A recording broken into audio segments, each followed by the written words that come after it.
Guys, welcome to this week's podcast episode.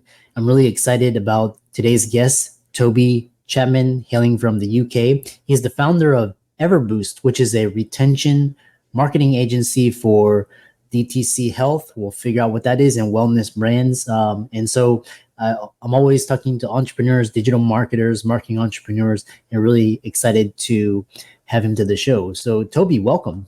Yeah, thank you for having me, Chris. Yeah, I know we had connected through Podmatch, and you have a really interesting background and experience. So introduce yourself and what you do, and we'll get started. Yeah, of course. So my name's Tobi Chapman. I'm 21 years old, nearly 22, and like Chris said, I'm the founder of Everboost, which is a retention marketing agency for DTC health and wellness brands. Now, usually that's supplement and skincare brands. That's sort of our ideal client. And I've been in the digital marketing space for just over 2 years now. I was supposed to go to university at 18, but a few things happened which we can talk about, which sort of changed my path, and now I'm here. Yeah. I think a lot of the pandemic really changed the way we do things. It's a lot easier. We're more connected. You can start a business on social media. One thing that is interesting is DTC. That I'm assuming that means direct to consumer. Is that correct? Is that what you are?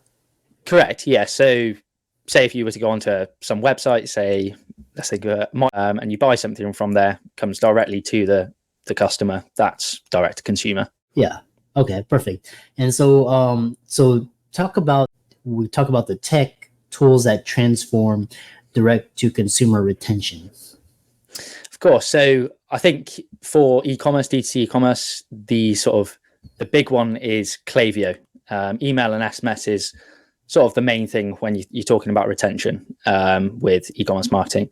And Klaviyo is, like I said, email and SMS, which is where the bulk of your results will come from. There are other tools that will help, but as a main starting point, I'd say Klaviyo is the big one, which is where you can send all your campaigns, your email flows, etc. And then there's some few extra tools like Retention X, which lets you track these sort of details like lifetime value, repurchase rates, etc.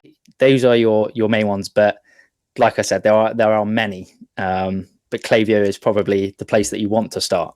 And there's so many tools out there, so we'll include those resources and links in show notes. So you talked about kind of the basis, which was email marketing, and you talk about the secrets to getting customers to buy faster, more, and more frequently. So talk about how you do that with email marketing. Of course. So I think a lot of D2C brands have made the mistake. Well, they're transitioning away from it now. Is that if you were to open up your inbox, you probably see 100 emails that will say get 20% off now, or sale, flash sale, and you drown, you get lost in the inbox. You don't stand out at all. Now, email, obviously a big part of it is copywriting, and with copywriting it needs to be human to human. It's just like a conversation like this. So the way that we approach it is, like I said, treat it like human to human communications. Don't treat it like just a sales channel. Email is much more than that. You can gather a lot of data about your customers, so their pain points, their goals, what they're looking to get from your products, and you use this information to sort of provoke their emotions. It sounds a little bit morally wrong, but it's not. And you send the right message at the right time. So there's lots of clever ways that you can do this within Klaviyo, so that they get that message and oh wow, I need this product. Yeah, I love this idea. So there's, email, and then, there's SMS as well now, WhatsApp, Telegram, these types of things. And then now recently there's this idea of like bots, chat bots that you can use and kind of automate things and, expand your reach, which is quite interesting. One thing is, so you talk about, email, one-to-one is very personalized. Talk about, crafting post experiences, increasing the customer retention, not just thinking the customer as a transaction, but as a lifetime value. Talk about that. Of course. So a big part of the post-purchase sequence is obviously the transactional emails just saying your order's on its way or it's been packaged, there's been a delay. That's one thing when you think of a post-purchase sequence, but a lot of brands stop there. So a thing that we like to do is basically you don't want to leave the customer in the dark. You want to reinforce their buyer's decision. You want to remove any buyer's remorse and make them feel good about the money that they've just spent. So this is just simple email, like things like quiz emails. So say if they bought if we're talking about a supplement brand, they've just bought a supplement that's for gut health. You just send them a really simple email that says, how many bacteria are in this colony. So again, this is all sort of off the top of my head at the moment, but just really engaging emails that keep them excited, keep them sort of eager to get this product, but at the same time driving them back to your website. So they're not just waiting around, not engaging with the brand. They're still staying in touch, and it's maintaining that excitement. And when you do that, they're much more likely to rebuy. It's those first sort of 1 to 5 days really that you want to hone in and just make sure that they are completely happy with their decision. And with that, they're much more likely to come back and buy more and more frequently. Yeah. The other, and this is quite interesting, is this idea of retention marketing. And for brands just getting started, what are the 3 pieces of advice that you would give them? Of course. So for brands, when you say brands getting just getting started, is that new brands or they're just getting to the retention kind of space? That are focused on the retention marketing space. Okay, so presuming that they've got some kind of ads going, because that is a big part for growing brands, is nailing their ads, because that's where you're going to drive the traffic. I think the biggest area if you're going to start focusing on retention is, like we just spoke about, the post-purchase sequence. That's massive. Data collection. Say if you land on a website and they usually have these pop-up forms that say get 10% off or some kind of incentive. With those pop-up forms, use that as a place to collect this data. So like I mentioned earlier, what are your pain points? What are your goals? What are you looking to get out of these products? All of this can be used in the future messaging with your email campaigns to better target and get more sales. So post-purchase, pop-up forms, and the third place for retention. Let's think. I'd say your welcome flow, even though it's the first point of contact for someone that isn't a customer, sorry about this. Even though it's a big area, non-customers, you're setting yourself up for success by having a good welcome flow. So immediately you want to address these pain points that I just mentioned in the pop-up form, any goals, and start building that relationship from the start. And like I said, setting yourself up for success. It's the backbone really of your retention efforts. Yeah. And then one thing is that you talked about was one piece of it was powering retention with data, the analytics armor. And then how do you leverage data and analytics to enhance customer retention strategies for your clients? Of course. So again, like those things I mentioned earlier with the pain points, etc., using that in your messaging, that's a big way of doing it. There's also, so say if someone's bought once but they haven't bought again, and there's a certain time between their last purchase and their next one, you can use this. So Klaviyo has some quite clever stuff going on. Basically, they say when they think someone's going to rebuy. So with this, you can send messages, say, a week before they're going to rebuy, and it gives them that reminder, and then they do end up actually purchasing on this date. So there's a few ways that you can do it with that. And other tools like Retention X that I mentioned, these give you really detailed breakdowns of your customers. So who your highest value customers are, who buys the most frequently. And again, just use all of this data to send the right messages to the right people, because you don't want to send an email that's talking about, why haven't you made a purchase, or trying to convince them on the brand, educate them on the brand if they've already purchased 4 or 5 times. It would make sense to send that to someone that hasn't purchased before. But then for those people that have bought many times, you just have to tailor this messaging in a different way just so it clicks. Yeah, well, quite interesting. And pitfalls or mistakes you've seen brands make in their retention marketing efforts, and how can people avoid them? Yeah, so like I mentioned earlier with the post-purchase, they're leaving customers in the dark. So they place the order and they they just don't have any communication. Depending on their shipping times, it could be, a few days or a week or so, and they just don't really say anything. And it just has the person sitting there thinking, oh, have I made the right decision here buying this? So that's one place. And again, this one falls into the post-purchase, is their transactional emails. So a lot of these transaction emails are quite boring, really. It just says, oh, your order's been shipped or it's been packaged. You want to make them a bit more engaging. And there's a great app called Wonderment, which allows you to build branded tracking pages and emails. So it keeps the sort of branding consistent, and it drives them back to these pages where you can have upsells and cross sells, so they can buy more products more frequently and you can make more money. Yeah, I love that. One thing is that we talking about is this, especially with marketing in general, and this idea of social media marketing and content influencer marketing. That's one kind of thing. Is how do you approach the challenge of keeping content fresh and engaging, especially when you have email and SMS campaigns? Of course, yeah. So with SMS, you've got a much smaller character limit. So in terms of content there, you are limited to what you can do. SMS is great for, say, flash sales and really quick communications. You want people to see it. But for email, you'd be surprised you can send the same emails, say 3 months apart, and people won't realize it. And it seems like fresh content to them. And also with the email open rates in e-commerce, some brands have as low as 30%. It varies, but your whole audience isn't going to see those emails the first time they go out.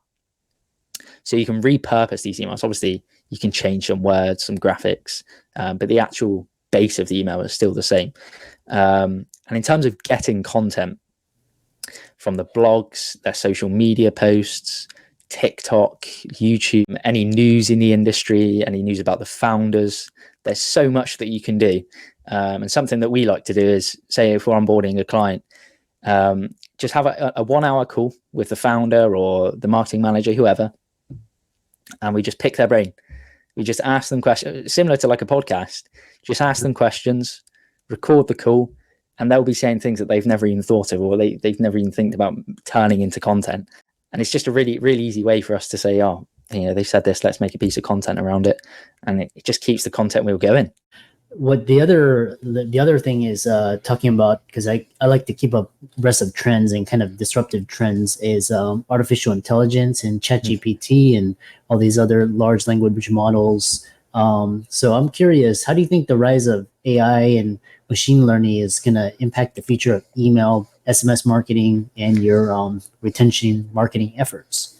Of course. So I think a lot of people get scared with AI and think it's going to, replace copyright, other people. But I don't think that's the case, because I don't know about you. I've tried ChatGPT to, write some emails and just mess around with it, and they're far from ideal. But I do think AI will have a massive role in retention, and it's starting to show now with these apps with like Retention X, and like I mentioned with Klaviyo, with their when they think someone's going to repurchase, it's going to have a massive role in terms of data and sort of learning consumer behaviors, which just makes your job so much easier when people are expected to buy or expected to churn. So I think it will have a massive role in that.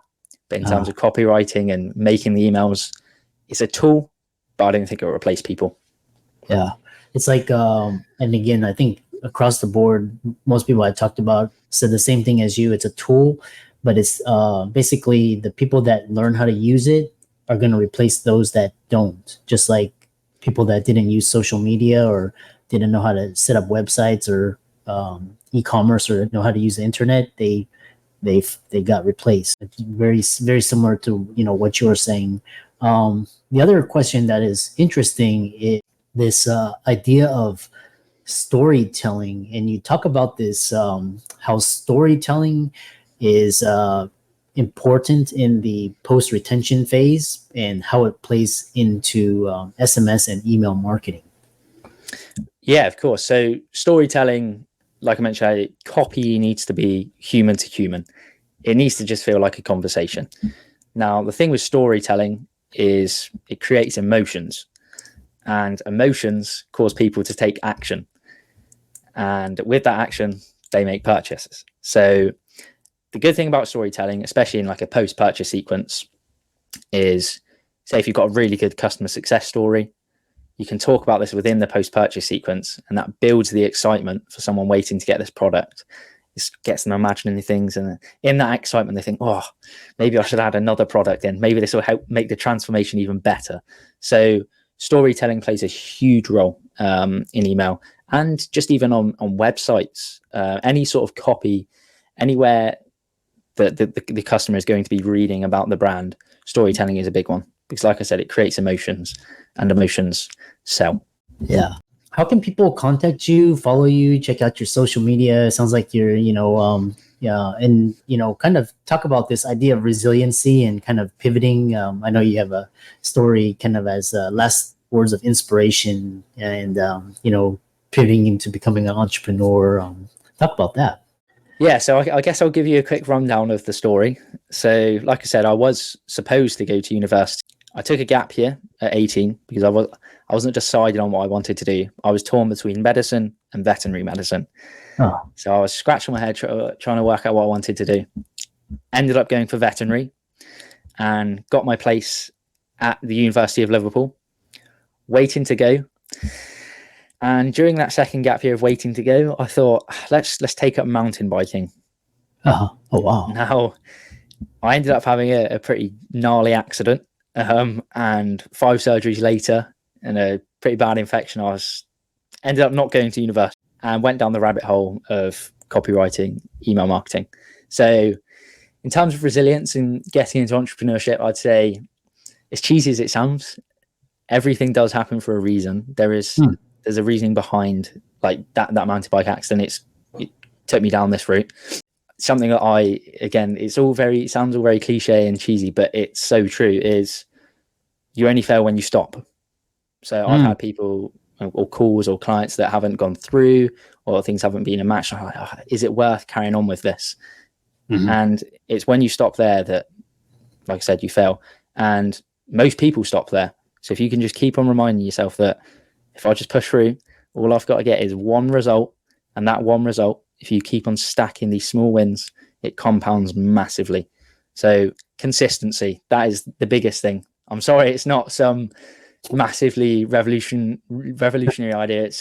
It's the basics, but the fundamentals are what get you 80-90% of the results. That's so well said. And like I said, I love what you're doing. I love this. I got some new insights, and you've got a lot of potential in this area. And yeah, it's quite interesting because I've been talking to a lot of entrepreneurs. They talk about this idea of, like, for example, when is enough? And it's not an amount. It's like it's like a decision thing. When are you healed? This journey. It's like it's always a constant journey. And yeah, it's quite interesting because I know I knew a lot of people during the pandemic. They got really great internships and jobs, and then when the world shut down, they had to turn to social media, and now they have like 2 million, 3 million followers. They make, $30K a month, so sometimes, like you said, everything happens for the better. And, sometimes we need these events to, jolt us to get us on the right paths. So for all the audience out there listening, Tobi, for really interesting talk, a journey from copyright, retention marketing, and all of his insights. He's on Twitter, LinkedIn, Instagram, as well as his website. All of those will be in the show notes, and be sure to follow him and reach out to him, check his material out. It's really great. And with that, thanks so much for coming on to the podcast. No, thank you for having me, Chris. It's been a pleasure.